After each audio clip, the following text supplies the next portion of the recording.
Esperar uns minutinhos, mas a gente já está no ar aqui, a nossa live.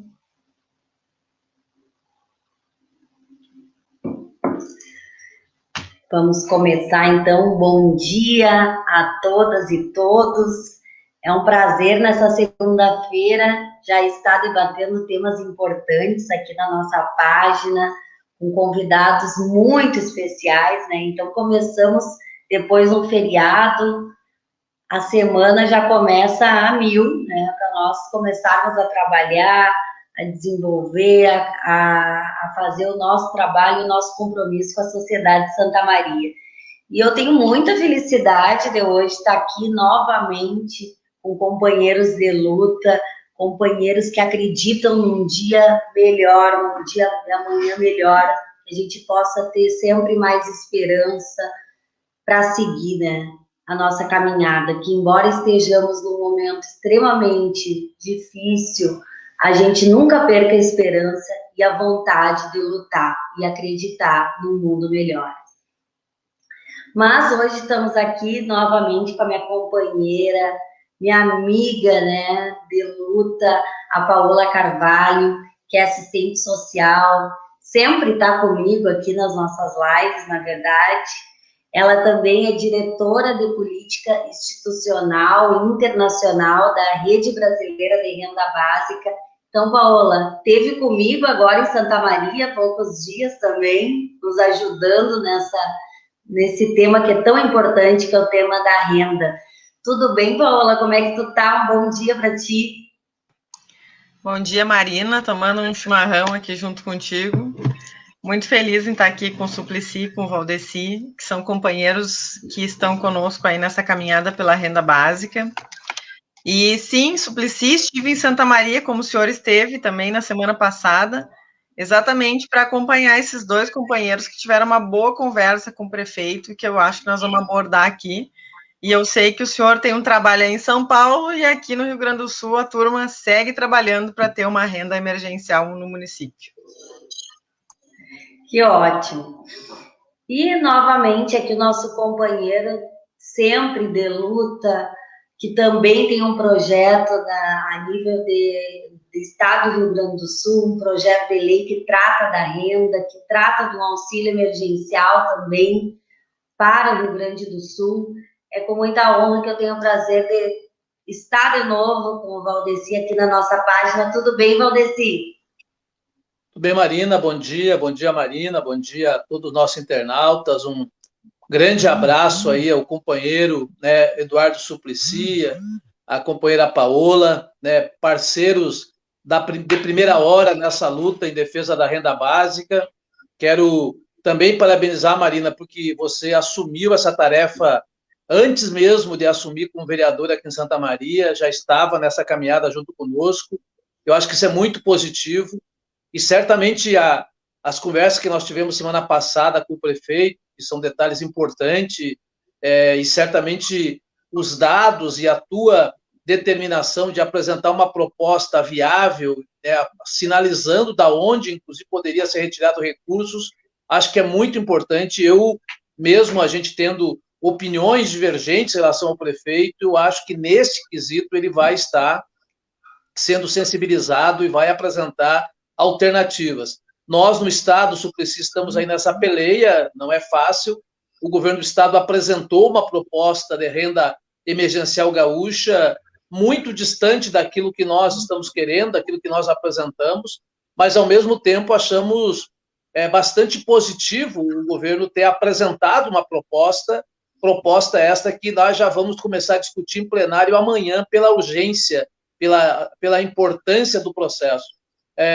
Não é aquilo que a gente defende, mas integralmente, mas é uma parcela da sociedade, em torno aí de quase 100 mil pessoas que vão ser beneficiadas nesse primeiro momento. Nós vamos tentar melhorar o projeto amanhã, vamos tentar negociar algumas emendas, algumas alternativas, e certamente o governo ter aceito, pelo menos abrir a porta para começar o debate e apresentar esta proposta que está na Assembleia, é o resultado de uma luta de muito tempo, de muitos anos, de muita determinação, de persistência, de insistência, né, de cobrança do governo para que apresentasse algo. Nós vamos junto, a nível estadual, junto dos municípios do Alcântara Santa Maria, tentar cada vez mais ir ampliando esse processo. Então, vamos aguardar. Amanhã nós temos que trabalhar bem esse tema, estamos preparando a nossa bancada para discutir algumas alternativas. Sabemos que o governo tem maioria, mas a sensibilidade, me parece, deste momento, ela é muito importante, seja na questão da gravidade da crise de saúde, como na gravidade da crise social, da fome, da miséria, e acho que esse talvez tem que ser a prioridade de qualquer dirigente, de qualquer mandato, se tiver comprometido de fato com a humanidade. Eu acho que essa é a grande tarefa. Vacina, luta em defesa da vida e em defesa da renda, Marina. Tenho parabéns então, pela tua determinação. É mais uma soldada que se soma no nosso batalhão aqui de luta.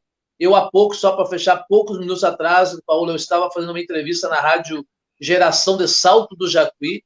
Lá estava a nossa vereadora Cléris também, absolutamente determinada a ajudar nesse debate lá no município de Salto do Jacuí. Então, a gente vai ampliando, assim como nós fizemos dezenas e dezenas de câmaras de vereadores que apoiaram, né, colocaram em votação e apoiaram e aprovaram moção de apoio ao nosso projeto de lei estadual, que hoje eu acho que já tem quase 100 câmaras de vereadores aí que já aprovaram essa moção de apoio. Eu acho que isso é muito importante, não só pelo apoio, Suplicy, mas principalmente porque no momento que tu colocou na pauta a moção, tu debate o tema, tu debate a questão da renda básica, tu coloca no município a situação do que isso significa, de que esse tem que ser um processo permanente, independente depois da pandemia, ela tem que continuar nessa luta em defesa da renda permanente nesse país. Então, parabéns aí a todos vocês, que bom ver vocês aqui com saúde, e continuamos aí assistindo essa peleia junto aí, Marina, Paola e Suplicy. Muito obrigado.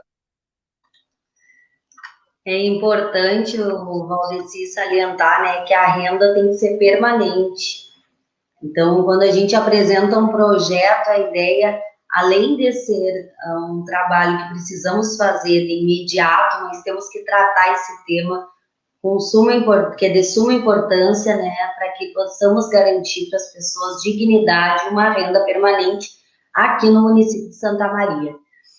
Mas dá um bom dia para o nosso sempre senador e vereador, né, da cidade de São Paulo, também o presidente de honra da Rede Brasileira de Renda Básica, nosso querido Eduardo Suplicy. Tudo bem? Que honra ter o senhor aqui na nossa página. Eu estou até emocionada com esse momento. Tudo bom?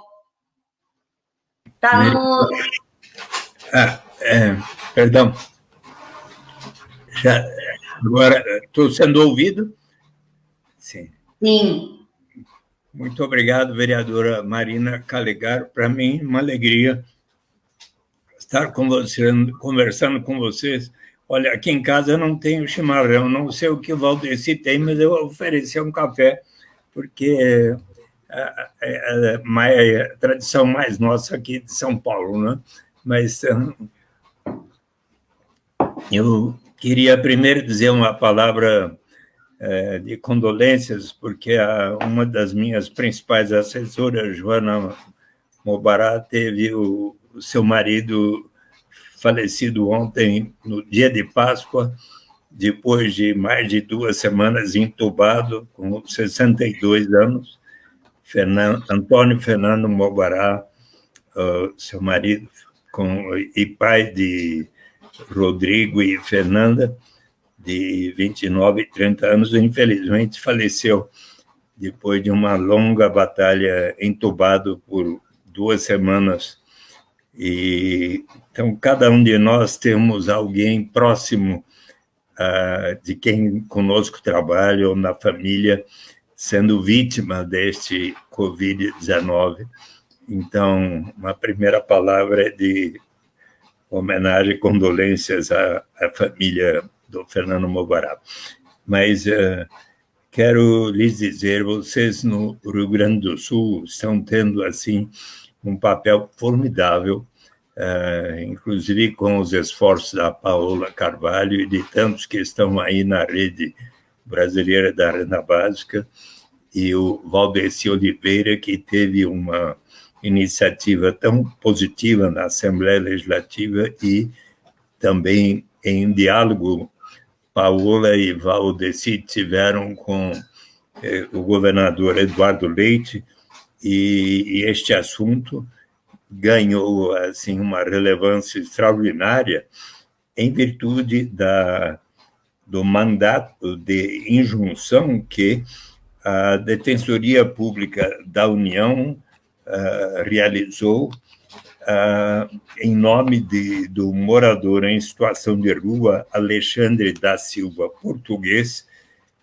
uma pessoa nascida em Uruguaiana, mas que é um morador em situação de rua, que inclusive tem epilepsia e que estava recebendo apenas R$ 91 por mês, é o que ele tem de rendimento do Bolsa Família, mas este defensor público, Gustavo Zortea da Silva, encaminhou em 1º de abril, em nome da Defensoria Pública do Rio Grande do Sul, ao Supremo Tribunal Federal um mandado de injunção com pedido liminar em que solicita ao Supremo Tribunal Federal que venha a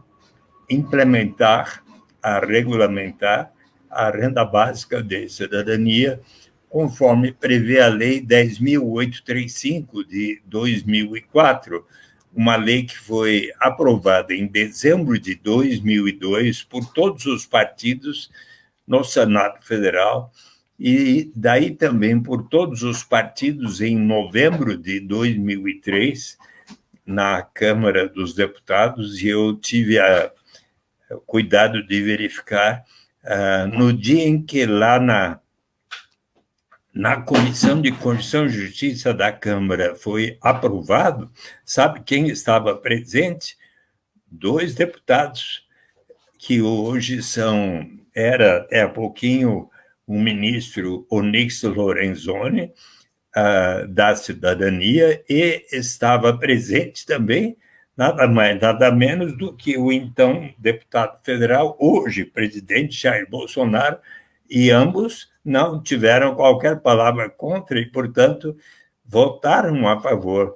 E eis que, então, foi para o presidente Lula sancionar ou não, janeiro de 2004, há 17 anos, e eu, então, tive um diálogo com o então ministro da Fazenda, Antônio Palocci, que explicou ao presidente da República como está na lei, que será instituído por etapas a critério do Poder Executivo, começando pelos mais necessitados, portanto, como o faz o Bolsa Família e agora o auxílio emergencial. E, então, é factível, pode sancionar, e o presidente Lula, numa memorável cerimônia, para a qual foi, inclusive, convidado o fundador principal da Basic Income Earth Network e autor deste livro que eu a todos recomendo, Renda Básica, uma proposta radical para uma sociedade livre e uma economia sã, o professor Felipe Van Pares, que nós entregamos para o Eduardo Leite, viu, Suplicy? Eu e o Valdeci entregamos para o Eduardo Leite, para ele ler e ser a favor aí de uma renda básica. Que bom. Felipe Van Pares, que com seu colega também da Universidade Católica de Louvain, Yannick van der Bort, e que tem o meu prefácio. Então, para quem quiser estudar esse tema, que bom vocês terem entregue ao governador Eduardo Leite, porque ele terá todos os elementos. Mas a boa notícia sobre esse mandado de injunção é que foi designado relator o ministro Marco Aurélio Mello, que, aliás, que está previsto de estar atuando no Supremo Tribunal Federal até julho próximo. Então, e ele deu um parecer muito significativo, onde, primeiro, está muito bem fundamentado, não é? E ele reconhece e diz que cabe ao governo federal, num prazo, ele dá o prazo de 1 ano para que o governo Jair Bolsonaro regulamente o início da aplicação da renda básica de cidadania. Marina, qual é a sua formação, Marina, por favor? Eu sou formada em advocacia. Me formei em 2006, já fazem 15 anos. Muito bem. E qual é, na sua avaliação, assim, o maior economista brasileiro entre vivos e mortos? Por favor. Na minha avaliação... Pelo que você conhece de estudos de economia, tudo, da economia brasileira, você tem algum economista que tenha se destacado por ter escrito muito bem sobre a formação econômica do Brasil e tudo? Agora tu me apertou aqui. Vou pedir uma ajuda para a Paola. Dentre outros grandes economistas, são muitos aqueles, como eu, que considero Celso Furtado o maior economista brasileiro, autor, dentre outros, de Formação Econômica do Brasil e tantos outros livros importantes. Foi o criador da Sudene, foi ministro do Planejamento do governo João Goulart e então foi ministro da Cultura também. E você sabe que no dia que o presidente Lula sancionou a Lei 10.835 de 2004, Celso Furtado se encontrava na Sorbonne, dando aulas. E ele, então, resolveu encaminhar uma mensagem ao presidente Lula, que foi lida durante aquela cerimônia tão bela. E sabe o que ele disse? Você conhece? Posso ler para você? Pode ler, que eu vou aprender, então. Neste momento em que Vossa Excelência sanciona a lei da renda básica de cidadania, quero expressar-lhe a minha convicção de que, com essa medida, nosso país coloca-se na vanguarda daqueles que lutam pela construção de uma sociedade mais solidária. Com frequência, o Brasil foi referido como um dos últimos a abolir o trabalho escravo. Agora, com este ato, que é fruto do civismo e da ampla visão social do senador Eduardo Matarazzo Suplicy, se fosse hoje, ele teria acrescentado aqui, e de pessoas como Valdeci Oliveira e a Paola Carvalho, o Brasil será referido como o primeiro que institui um sistema de solidariedade tão abrangente e, ademais, aprovado pelos representantes de seu povo. Veja só, eu fiquei muito feliz quando soube disso, né? Olha, você sabe que ainda na semana passada eu mandei a secretária nacional de Renda de Cidadania, Fabiana Almeida Magalhães Rodopoulos, que está no Ministério da Cidadania, mas mandei também para o ministro da Cidadania, o Nixo Lorenzoni, que estava até lá há pouco, e o João Roma, que agora é o próprio, e também para o secretário especial do Desenvolvimento Especial, Sérgio Augusto de Queiroz, e também para o ministro Paulo Guedes e para o presidente Jair Bolsonaro, uma carta onde eu explico para a secretária da Renda de Cidadania, Fabiana Almeida Magalhães Rodopoulos, que o nome dado ao seu cargo, secretária da Renda de Cidadania, ao tempo do governo de Lula, foi ocupado pela primeira vez pela Ana Maria Medeiros da Fonseca, em 2003 e 2004, uma excepcional doutora em História e Política Social, que ajudou a criar o Bolsa Família, que teve justamente o propósito do Brasil atingir o objetivo de implantar a renda básica universal.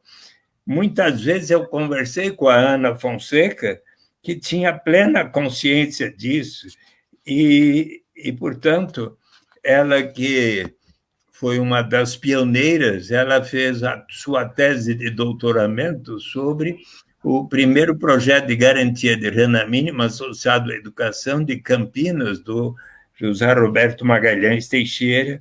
Depois ela foi gestora do programa de renda mínima aplicada por Marta Suplicy em 2001 a 2004, mas já em 2003 para 2004 ela se tornou uma das principais assessoras do grupo de transferência de renda, inclusive quando foi ministro Patrus Ananias, foi a primeira secretária nacional da Renda de Cidadania, e ela tinha total afinidade com o propósito de criar a renda básica. Por isso que eu escrevi essa carta para a atual secretária da Renda de Cidadania, e contei para ela, se me permitem, quando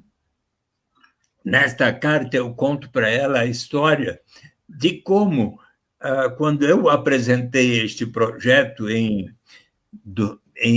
dezembro de 2001, só para você saber, Marina, já quando eu cheguei no Senado a primeira vez, em 1991, eu apresentei o primeiro projeto de garantia de renda mínima através de um imposto de renda negativo. Cada pessoa adulta que não recebesse pelo menos 45 mil cruzeiros à época, cerca de $150 por mês, teria o direito de receber 50% da diferença entre aquele patamar e o nível de renda da pessoa. E o projeto recebeu parecer entusiástico do senador Maurício Correia, líder do PDT, depois ministro e presidente do Supremo. Foi aprovado por consenso dos senadores em 16 de dezembro de 91, mas em agosto de 91, o então coordenador do governo paralelo do presidente Lula, que tinha perdido a eleição para Collor de Mello em 89, Walter Barelli, convidou diversos membros economistas para debatermos em Belo Horizonte sobre os projetos. E eu, junto com Antônio Maria da Silveira, que tinha me ajudado na elaboração daquele projeto, explicamos a cerca de 50 economistas simpatizantes do PT a proposta.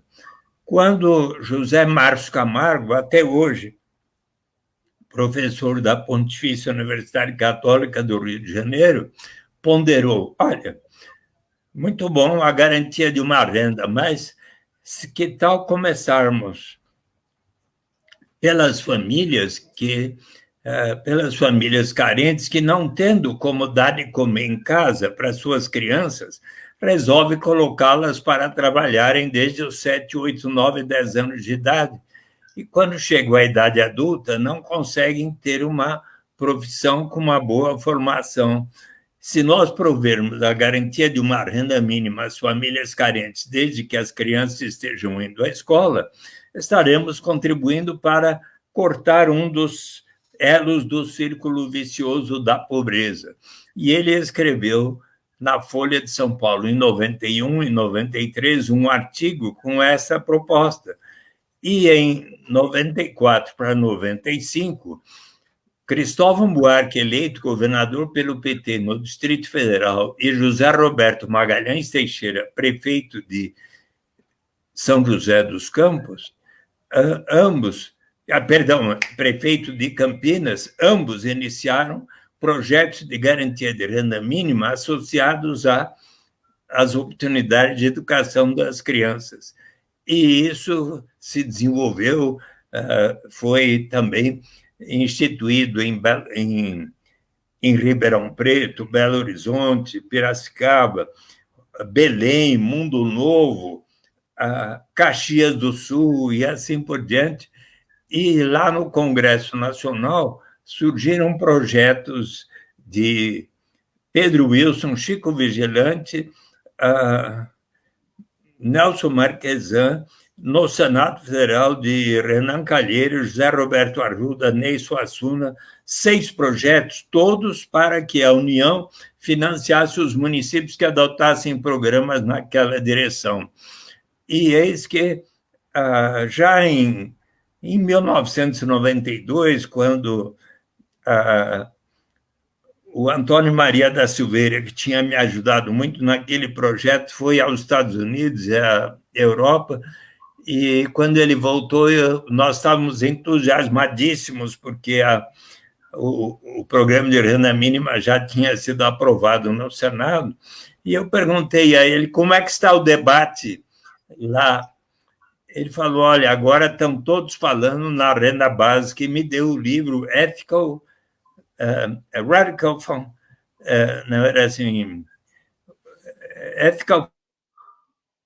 Foundations Form, um livro editado pelo Felipe Vampari sobre a renda básica, eu comecei a estudar. Quando chegou 94, Felipe Vampari esteve em São Paulo e no Rio de Janeiro fazendo palestras. A hora que ele soube que eu tinha apresentado a garantia de uma renda mínima no Senado, me convidou para estar presente no 5º Congresso Internacional da BIAN, Basic Income European Network, à época. E eu ali fui a Londres, em setembro daquele ano, e conheci Felipe melhor, tanto Felipe Vampares, Gaistani, Karl Weiderquist e Klaus Hoff e tantos outros estudiosos do tema. E aí, quando foi 96, Felipe Vampares veio de novo ao Brasil, pediu uma audiência com o presidente Fernando Henrique Cardoso, e junto estava o Paulo Renato Souza, ministro da Educação, e o Nelson Marquesan, do Rio Grande do Sul, e a sua equipe toda. E Felipe Vampares disse ao presidente, olha, o objetivo maior é chegar um dia à renda básica de cidadania universal e incondicional, mas iniciar a garantia de uma renda relacionando as oportunidades de educação é um bom começo, porque constitui um investimento em capital humano. E Fernando Henrique deu, então, sinal verde para que aqueles projetos, começando como o de Nelson Marquesan, fosse aprovados, os demais 5, todos apensados ao projeto de Nelson Marquesan, e daí nasceu, com minha aprovação e de todos os senadores, de todos os partidos, a Lei 9.533, pela qual a União financiaria em 50% os gastos dos municípios que adotassem programas de renda mínima associados à educação, às oportunidades de educação. Só que no primeiro ano, para os 20% dos municípios de menor renda per capita, até que no 5º ano, todos os demais estariam com aquele financiamento. Só que chegou no 4º ano, 2001, o presidente Fernando Henrique Cardoso, como estava vendo resultados positivos, baixou medida provisória, logo transformada em lei, aprovada por mim, por todos os partidos, para que instituísse a Lei 10.216, pela qual a União passaria a financiar em 100% dos gastos todos os municípios que adotassem programas de renda mínima associados à educação, que passaram a ter o nome de Bolsa Escola, conforme Cristóvão Buarque havia designado, e a lei foi em homenagem ao prefeito de Campinas, que havia sido pioneiro e falecido, José Roberto Magalhães Teixeira. 6 meses depois, veio o Bolsa Alimentação, relacionando também as vacinas das crianças até 7 anos de idade. Logo em seguida, o Auxílio Gás, R$ 15 por mês para as famílias carentes para comprarem o gás de cozinha. Daí foi eleito presidente Lula em 2002, que lançou o programa Fome Zero.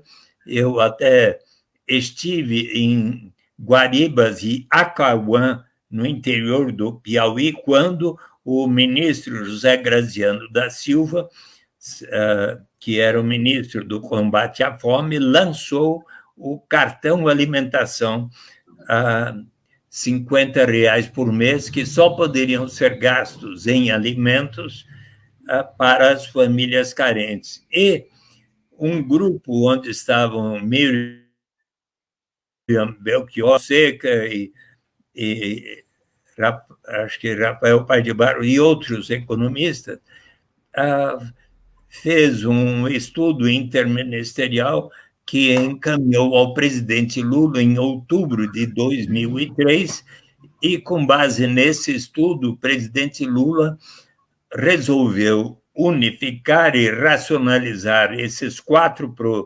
programas, e depois ainda o PET, o Programa de Erradicação do Trabalho Infantil, os 5 programas.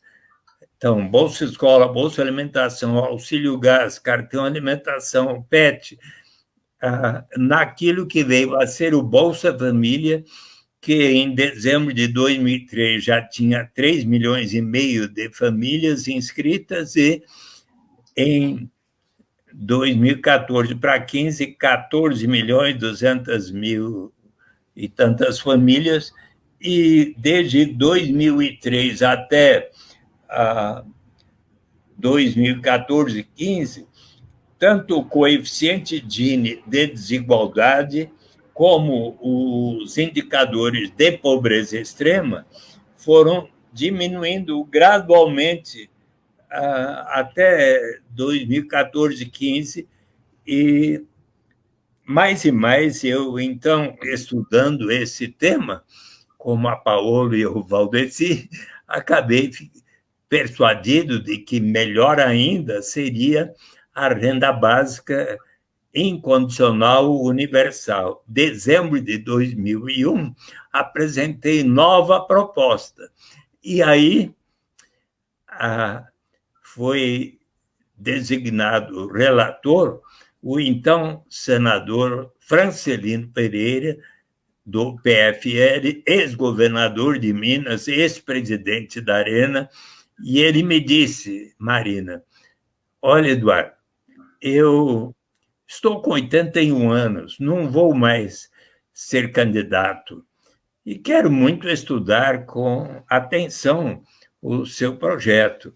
E eu dei para ele o meu livro Renda de Cidadania, A Saída pela Porta, que havia sido lançado no Fórum Social de Porto Alegre, numa cerimônia onde estava o presidente Lula, o governador Olívio Dutra, o prefeito de Porto Alegre, Tarso Genro. Minha mãe estava presente aos 95 anos, algo assim, e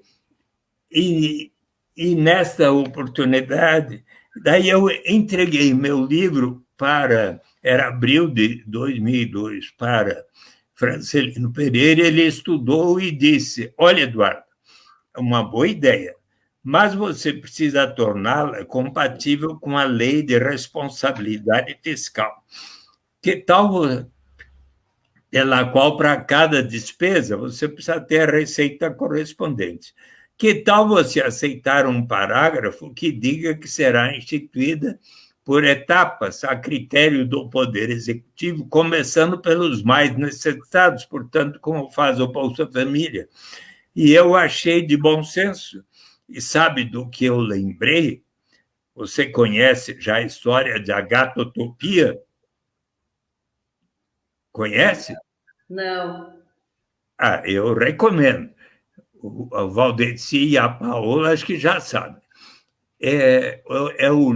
São 3 livros do Prêmio Nobel de Economia James Edward Mead, M-E-A-D-E, que foi um contemporâneo de John Maynard Keynes, o grande economista do século XX, na Universidade de Cambridge, e formou com Keynes, com a Joanne Robinson, Edward Kahn e outros, o chamado Círculo de Cambridge, em 1935, nos anos 30. E já em 1935, ele tinha publicado um livro, An Outline of Economic Policy for the Labour Government. E nos anos 89, 92, 95, ele publicou 3 livros sobre a Agatotopia. Note que ele nasceu em 1907 e viveu até 95, quase todo o século XX. Então, em Agatotopia, ele diz o seguinte: por um longo tempo, ele esteve em busca de utopia. Por mais que navegasse, não conseguiu encontrá-la. No caminho de volta, deparou-se com a Agatotopia, que em grego significa um bom lugar. E então ele tornou-se amigo de um economista que lhe disse: olha, os agatotopianos sabem onde fica a utopia, mas não vão lhe contar, porque eles têm uma grande diferença com os agatotopianos, porque os utopianos são os seres humanos perfeitos que conseguiram construir um lugar perfeito, enquanto que nós, agatotopianos, somos seres humanos imperfeitos que cometemos as nossas bobagens e perfídias. Você comete alguma bobagem às vezes, Marina? Às vezes cometo. Eu também cometo, às vezes gravíssimas, eu quase que perco minha namorada e depois preciso remover uma montanha para recuperá-la e reconquistá-la. Mas, entretanto, embora imperfeitos, conseguimos construir um bom lugar. E aí ele estudou as instituições de arranjos sociais de Agatotopia e verificou que elas eram as melhores que até então ele havia encontrado para, simultaneamente, alcançar os objetivos de liberdade, no sentido de cada um poder trabalhar no que deseja e gastar o que recebe no que bem deseja, de igualdade, no sentido de não haver grandes disparidades de renda e de riqueza, e de melhor alocação de recursos para alcançar o melhor padrão de vida possível com os recursos e as tecnologias vigentes. E quais eram as instituições? Primeiro, a flexibilidade de preços e salários para conseguir a melhor alocação de recursos e o melhor padrão de vida possível.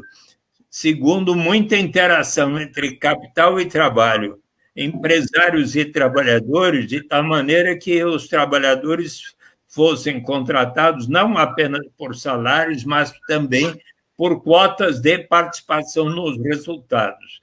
Só que, em havendo momentos como no Brasil, nesses últimos 4, 5 anos de recessão e desemprego, então, se tiver flexibilidade de preços, salários e cotas de participação, poderá haver queda de remuneração, de desemprego. Então, você precisa ter um outro instrumento, que é justamente a renda básica de cidadania para todos. Mas aí ele diz, no último capítulo, O importante é você caminhar firmemente em direção ao que você deseja. Porque se você quiser colocar tudo em prática de uma hora para outra, aí vem as grandes instabilidades políticas. Ele assistiu ao longo do século XX, a Primeira Grande Guerra Mundial, a Segunda Grande Guerra, as revoluções russa, chinesa, os golpes de Estado na América Latina, na África, na Ásia, e assim por diante. E então, daí eu lembrei dessa lição e falei para o Francelino, eu aceito, acho que é de bom senso. E você sabe que, graças a isso, é que o Senado Federal, em dezembro de 2002, aprovou por consenso.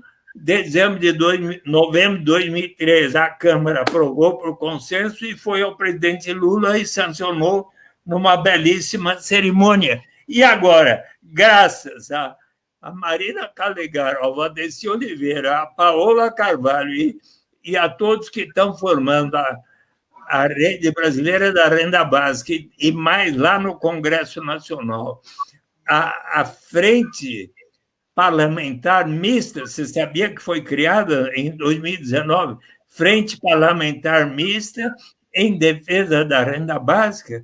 Então, todos nós estamos somando forças para que quem estiver à frente do Executivo e no Congresso Nacional venhamos a colocá-la em prática o quanto antes. Então, se a Marina Calegari resolveu também que em Santa Maria, e conversou com o prefeito, com o apoio do Valdeci Oliveira e da Paola Carvalho, e ele está animado, eu também quero dar toda a força a você, Marina. Que bom. Que bom. Suplicy, eu ia sugerir que a Marina contasse aqui para nós qual foi a proposta entregue lá para o prefeito. Sim. A Marina, que já compõe a Rede Brasileira de Renda Básica, viu, Suplicy, já pediu lá a assinatura como componente da rede, e eu acho que é muito importante a gente poder contar o que a Marina apresentou para o prefeito Pozzobon. Pode contar, Marina, para nós? Sim, vamos falar aqui depois de ter uma aula, né, de economia, inclusive, porque eu, advogada, acabo sendo refém um pouco desses temas, mas a gente sempre aprende, e eu sempre digo que as minhas lives também eu aprendo muito. E nós aqui em Santa Maria, na verdade, quando a Paola foi candidata a deputada federal, a gente começou a trabalhar com esse tema, que para mim também é novo, mas que me chamou muita atenção.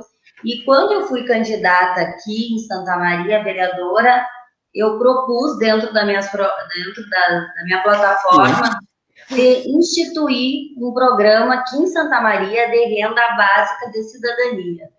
E começar a trabalhar esse tema. E por toda a conjuntura do ano passado, nós passamos por um período onde as pessoas conheceram e começaram a falar desse tema, porque surgiu o auxílio emergencial também, que foi o que garantiu renda para as pessoas sobreviverem.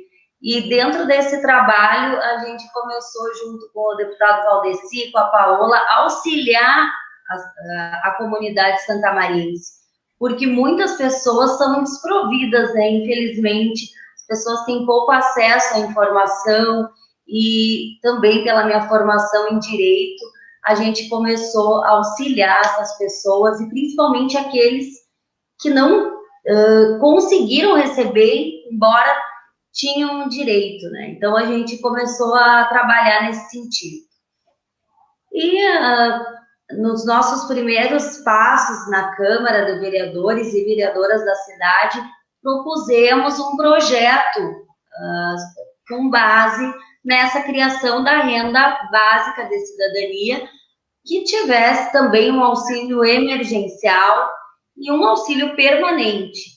Isso foi agora, em final de fevereiro, né, esse projeto Sugestão, que a partir desse projeto fomos conversar, então, com o secretário de Desenvolvimento Social, inicialmente, E agora levamos uma proposta também para o prefeito municipal.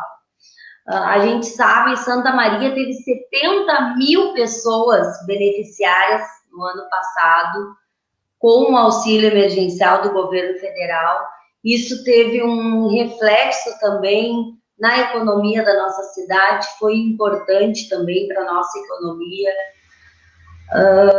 E esse ano, infelizmente, faz 4 meses que as pessoas deixaram de receber esse auxílio. Nós temos lutado muito para que também o auxílio chegue às famílias, ao povo, porque é muito triste tu ver as pessoas falar que falta comida na mesa, né? O básico, as pessoas não estão tendo o básico.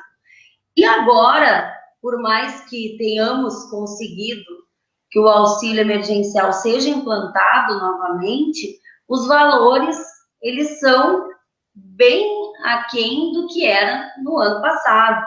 São valores de 150, 250, 375. E, além disso, muitas pessoas vão deixar de oferir, porque, infelizmente, o governo estabeleceu novos critérios e a gente vem aí acompanhando. Inclusive, essa semana, no final de semana mesmo, já comecei a analisar algumas situações que volta para aquela situação de análise, né? As pessoas ficam ali naquela expectativa se vão ou não receber. Por essa razão, a gente entende que o governo municipal deve assumir esse compromisso diante da ausência do nosso governo federal. Então, qual foi a proposta que nós fizemos? Santa Maria tem uma previsão no seu orçamento, principalmente do parlamento municipal.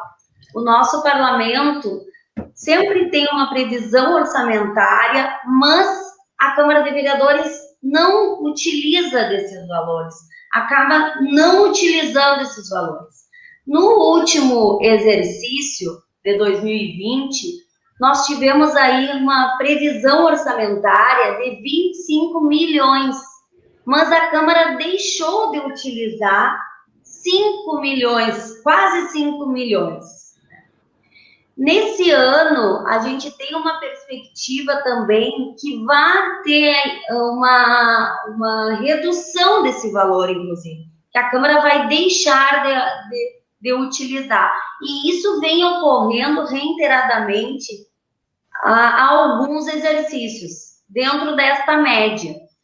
Também nesse ano, nós tivemos a sensibilidade de alguns parlamentares que renunciaram cotas que eram deles de direito, que aproximadamente vai somar aí também 320 mil reais. Eu fui uma das parlamentares que renunciou essas cotas. São cotas de telefone, são cotas de gasolina, de utilização de selos, alguns materiais de expediente. Então, esses parlamentares também renunciaram a essas cotas, o que vai também gerar aí uma possibilidade de abrir mais receita no orçamento, né? Porque não vão utilizar, o parlamento municipal não vai utilizar. Diante da situação de emergência que estamos vivenciando e da necessidade da sociedade, da necessidade de muitas famílias, e aqui a gente também tem o acesso ao cadastro único, ao Bolsa Família, que a gente pode implantar essa renda básica emergencial através deste cadastro. A gente propôs para o prefeito que, com a base nos orçamentos anteriores, nós teríamos aí, em média, esses 5 milhões, mais essa renúncia desses 17 parlamentares, que somam 340 mil, nós poderíamos gerar uma renda básica emergencial através de um auxílio para 9 mil famílias que estão cadastradas no CAD Único e que são beneficiárias do Bolsa Família aqui em Santa Maria, que são, em média, 9 mil famílias. Nós geraríamos aí uma renda de 3 parcelas de R$200 para essas famílias, o que atenderia e complementaria, já que o governo federal vai alcançar para essas famílias um valor menor. Então, isso teria um significado muito grande para Santa Maria, seria o início de nós começarmos a trazer essa pauta para o debate político da cidade, porque isso depende também de uma decisão política dos nossos gestores, e nós estaríamos trabalhando em conjunto, né? O Poder Executivo, o prefeito municipal e o Legislativo, a Câmara de Vereadores. Nós estaríamos fazendo um trabalho em conjunto, no meio de uma crise sanitária que estamos vivendo, uma situação tão caótica, tão difícil, aonde temos aí muito desemprego, muita dificuldade, as famílias como estão passando fome, estão passando necessidade, porque a gente, como parlamentar, e eu sempre digo que o vereador e a vereadora são os representantes mais próximos das pessoas, principalmente numa cidade como Santa Maria, que é menor, as pessoas, elas vêm diretamente conversar com o vereador e com a vereadora, que eles estão passando por necessidade, pedindo, muitas vezes, implorando uma cesta básica. Então, isso ia garantir esse auxílio, essa renda básica emergencial, ia garantir dignidade, ia garantir autonomia para essas pessoas. Nós também apresentamos, eu e a Paola, para o presidente da Câmara de Vereadores e Vereadoras da cidade essa proposta. Porque, como eu falei, tem que ser um trabalho em conjunto de todos os representantes de Santa Maria. Tem que haver a sensibilidade do Poder Legislativo e do Poder Executivo, para que a gente possa trabalhar e ajudar essas pessoas, auxiliá-las num momento tão difícil.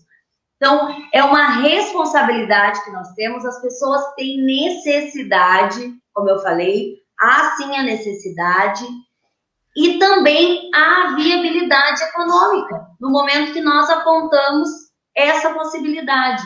Então, quando nós estamos trazendo a viabilidade, se há necessidade, por que não fazer? Por que não ter essa sensibilidade? O poder público deve assumir essa responsabilidade. E Santa Maria seria a primeira cidade na região a tratar desse tema, a tratar de uma renda básica emergencial. E pensando, né, aqui, a gente precisa aprofundar, obviamente, o estudo, e quero o auxílio de vocês também, da Paola, do nosso sempre senador, né, que hoje nos honra com a sua presença e com o seu conhecimento, que são imprescindíveis para nós termos uma renda básica emergencial em Santa Maria, mas pensando no futuro. E aqui tem a viabilidade e tem a necessidade.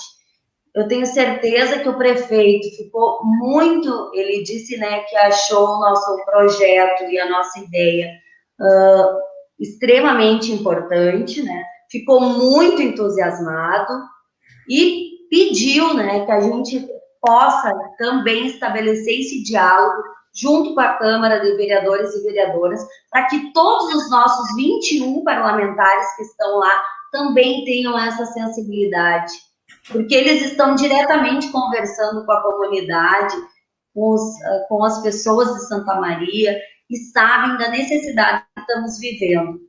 Então, a gente está muito entusiasmada, quer muito que isso de fato aconteça em Santa Maria.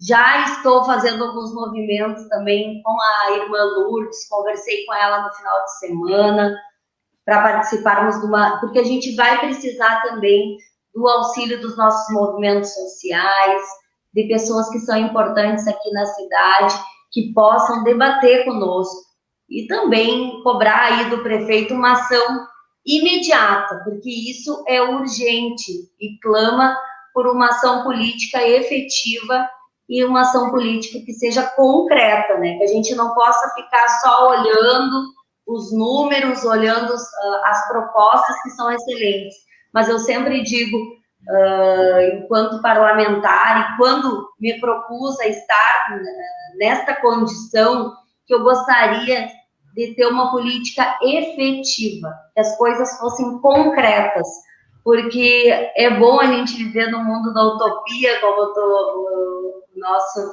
querido Eduardo estava falando, né, das utopias, mas é muito bom quando a gente vê as coisas concretas e elas sendo efetivadas.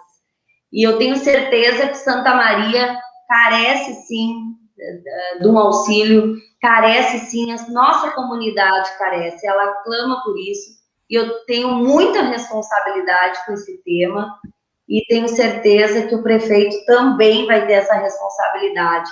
Inclusive, as manchetes aqui dos jornais foram petistas se unem ao governo Pozobol, né, que é um governo que nós fizemos oposição, mas uma oposição séria, propositiva, que a gente possa implementar a boa política com responsabilidade. Parabéns, Marina. Sim, Valdeci. Não, como eu tenho um outro compromisso agora às 11h10, eu vou ter que sair, mas eu só queria primeiro parabenizar aí pela... Né, na verdade, a gente ficou aqui assistindo uma aula de economia e de renda básica do Suplicy, e o complemento que tu fez aí é extremamente importante. Essa é uma luta permanente, então ela não termina hoje, nós teremos muitas e muitas outras oportunidades para continuar discutindo o tema, mesmo que o Estado implemente parte daquilo que nós estamos lutando e que mesmo o município de Santa Maria implemente algo, ele ainda é extremamente aquém do que é necessário. Então nós temos que continuar, né, peleando, como diz o gaúcho, sempre, permanentemente, e tendo sempre presente que enquanto nós não tiver uma renda permanente, né, universal, a gente vai continuar tendo altos e baixos. Então, a gente precisa continuar sempre persistindo, né? Eu acho que esse talvez seja o segredo da luta que o Suplicy conseguiu e o segredo que nós temos que aprender muito aqui para continuar persistindo aqui no Estado. Os governos vão, mas as políticas têm que ficarem. Eu acho que isso é o mais importante de tudo. Então, quero parabenizar a tua luta aí, a nossa, de todos, e mandar um grande abraço, Suplicy, para você, para toda a equipe, para todos os lutadores aí da renda básica. Um abraço, uma boa semana. Continuar se cuidando aí com saúde, né? Se cuidando, lutando por vacina, que esse é o melhor remédio para nós conseguir sair da crise sanitária e econômica que vivemos. Um abraço a vocês, muito obrigado e uma boa semana de trabalho a todos. Valdeci, como a formação da Marina Calegaro é mais na área do direito, portanto, da filosofia, quem sabe ela possa também nos explicar por que a renda básica incondicional ela vai atender melhor ainda os princípios de justiça elaborados por John Rawls, o grande filósofo que foi professor já falecido da Universidade de Harvard. Você conhece bem os princípios de justiça de John Rawls e por que eles vão ser tão bem aplicados? Sim. Então, você quer nos explicar? Você prefere que eu faça? Tá certo. Bom, a renda, né, a garantia de renda, eu entendo que faz com que as pessoas tenham autonomia, tenham a dignidade, né, dignidade de prover o seu sustento, as suas necessidades enquanto ser humano, enquanto ser pessoa, né. É fundamental as pessoas terem as suas garantias, os direitos sociais, quando a gente fala em direitos humanos, né? A garantia da moradia, a garantia da renda, a garantia de acesso às necessidades básicas dela, né? A necessidade de tu ter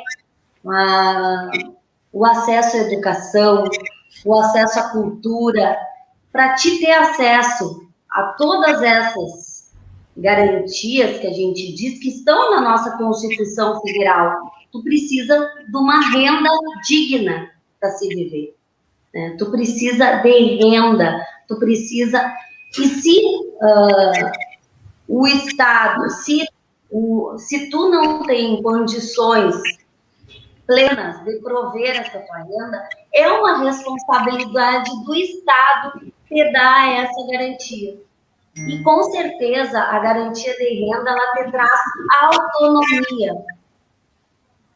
A autonomia que ela é fundamental, porque ela, no momento que a pessoa tem autonomia para prover a sua subsistência, isso lhe dá dignidade. Então, dentro do meu conhecimento, é isso que eu posso explicar agora para ti aqui. Eu estou sendo sabatinada hoje. Posso complementar? Claro! Em uma teoria da justiça, John Rawls explica que nós precisamos colocar em prática aqueles instrumentos de política econômica que signifiquem a aplicação de 3 princípios: de igual liberdade, de diferença e de igualdade de oportunidades. O princípio de igual liberdade diz que cada pessoa precisa ter um conjunto de liberdades básicas fundamentais, tais como de livre expressão, livre escolha do que você quiser para gastar, de ir e vir, de votar, de ser votado, todas aquelas liberdades básicas fundamentais, por exemplo, que estão nos 30 artigos da Declaração Universal dos Direitos da Pessoa Humana, de 1948, e também que estão nos 78 incisos do artigo 5º da nossa Constituição, e que, então, cada pessoa precisa ter um conjunto de liberdades básicas fundamentais que precisam ser estendidos a todos na sociedade, a todas as pessoas. O princípio da diferença, segundo o qual qualquer diferença socioeconômica que, porventura, exista na sociedade só se justifica se for em benefício dos que menos têm e de maneira a propiciar igualdade de oportunidades a todos, que é o terceiro princípio. Então, ele diz, dá como exemplo de uma política que vai poder garantir a execução dos 3 princípios, a aplicação dos 3 princípios. Ele propõe um imposto de renda negativo que vai prover a garantia de uma renda mínima para todos. Só que Felipe Van Pares, em Real Freedom for All, What, if anything, can justify capitalism? E também no seu livro que eu mostrei há pouco, Renda Básica, uma reforma radical para uma sociedade livre e uma economia sã, ele diz que melhor ainda do que o imposto de renda negativo, que vai prover a garantia de uma renda mínima, e para atender bem e melhor ainda os 3 princípios, será a instituição da renda básica de cidadania para todos, e de uma maneira muito convincente.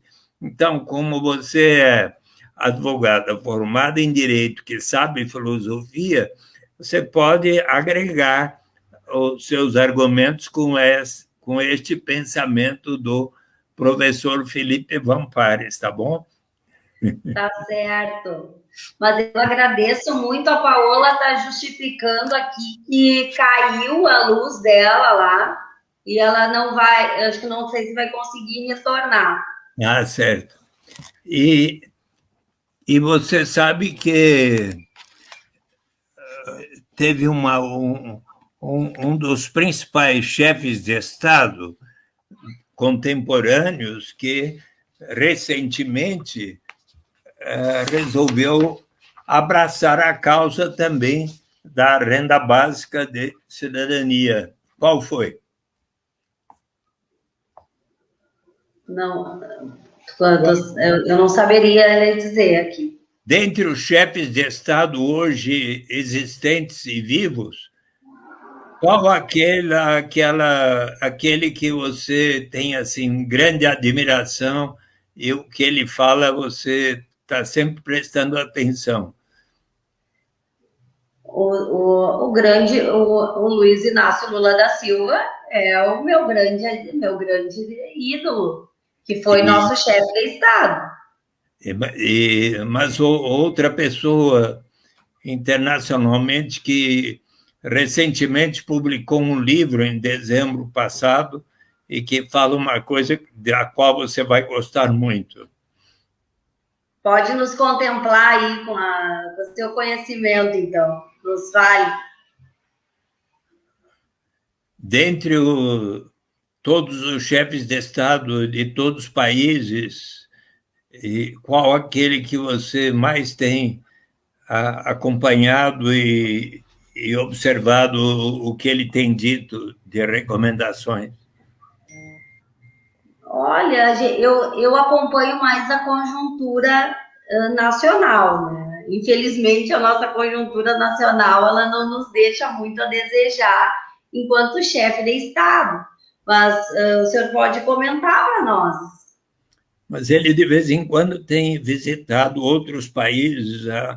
Há uns 2 anos atrás, ele veio a diversos países da América Latina e recomendou a todos para que colocassem em prática aqueles instrumentos de política econômica que possam significar a aplicação, que possam significar a realização da justiça, para que então possa haver a paz dentro de cada país e dentre os países também. Recentemente ele esteve no Iraque e falou lá com o grande chefe, a grande liderança islâmica lá, e teve um diálogo muito interessante também. E em dezembro passado ele publicou um livro que já está em português e em tantas línguas, de nome Vamos Sonhar Juntos. Você não leu ainda? Sim, o Papa Francisco? Era esse que eu estava... Você já leu o Papa? Não li. Como não leu? Você não leu ainda? Não li ainda, mas eu vou ler aqui, vou anotar. Olha, no próximo discurso que você fizer na Câmara Municipal, eu sugiro que você leia o que está na página 143, dita pelo Papa Francisco, em Vamos Sonhar Juntos, o caminho para um futuro melhor. Posso ler para você? Claro, pode ler. Na página 143 tem os 2 parágrafos que eu vou ler, então. Reconhecer o valor do trabalho não remunerado para a sociedade é vital para repensarmos o mundo pós-pandemia. Por isso, acredito que seja a hora de explorar conceitos como de renda básica universal, também conhecido como imposto de renda negativo, um pagamento fixo incondicional a todos os cidadãos que poderia ser distribuído através do sistema tributário. A renda básica universal poderia redefinir as relações no mercado laboral, garantindo às pessoas a dignidade de rejeitar condições de trabalho que as aprisionam na pobreza. Daria aos indivíduos a segurança básica de que precisam, eliminando o estigma do seguro-desemprego, e facilitaria a mudança de um trabalho para outro, como cada vez mais os imperativos tecnológicos do mundo trabalhista exigem. Políticas como essa também podem ajudar as pessoas a combinar tempo dedicado a trabalho remunerado com tempo para a comunidade. O que você achou das palavras do Papa Francisco? Ele é um sábio, né? O nosso Papa é maravilhoso mesmo. Ele sempre... eu até na hora fiquei pensando em chefes de Estado, pensei em presidentes, mas ele certamente traz essa mensagem e é tão importante para nós, é emblemático mesmo. Até agora estava lendo aqui, fazendo uma pesquisa, que na Páscoa, o Papa Francisco pede que as vacinas contra o Covid sejam distribuídas a países mais pobres. E ele tem toda essa sensibilidade, eu acho que vem muito de encontro a essa luta por uma renda básica, né, permanente. E eu quero aprofundar, como eu falei, eu preciso aprofundar os nossos conhecimentos, estudos, para que a gente possa defender além de toda a necessidade que a gente tem e sabe que as pessoas têm, defender cada vez mais a questão da renda, né? Então, para mim, hoje também foi uma aula estar aqui com o senhor, acompanhando um pouco do seu trabalho, dessa luta que a gente está se somando, né? E aprendendo também. Eu queria fazer a sugestão de quem sabe, você já deve ter numa livraria em Santa Maria, você pode comprar esse livro e mostrar e ler para os demais vereadores, e pode até dar de presente para o prefeito o livro do Papa Francisco, onde ele defende a renda básica de cidadania universal, tá bom? Já anotei aqui para fazer essa aquisição. Tá bom. Mas eu agradeço, muito obrigada mesmo pela sua participação, por todas as informações, por toda essa narrativa histórica, né, que o senhor faz de luta, que nos motiva, que nos impulsiona a estar lutando aqui também, por essa renda básica, não só emergencialmente, né, como eu falei, para a gente poder trazer uma política permanente para a cidade de Santa Maria, e que tantas outras pessoas e tantos outros representantes também possam ter essa sensibilidade de propor, de se apropriar desse tema, como eu quero cada vez mais estar me apropriando, que é fundamental para a vida das pessoas e trazendo um pouco mais de dignidade para todas. Mas muito obrigada mesmo, e quero contar com o seu apoio aqui em Santa Maria quando terminar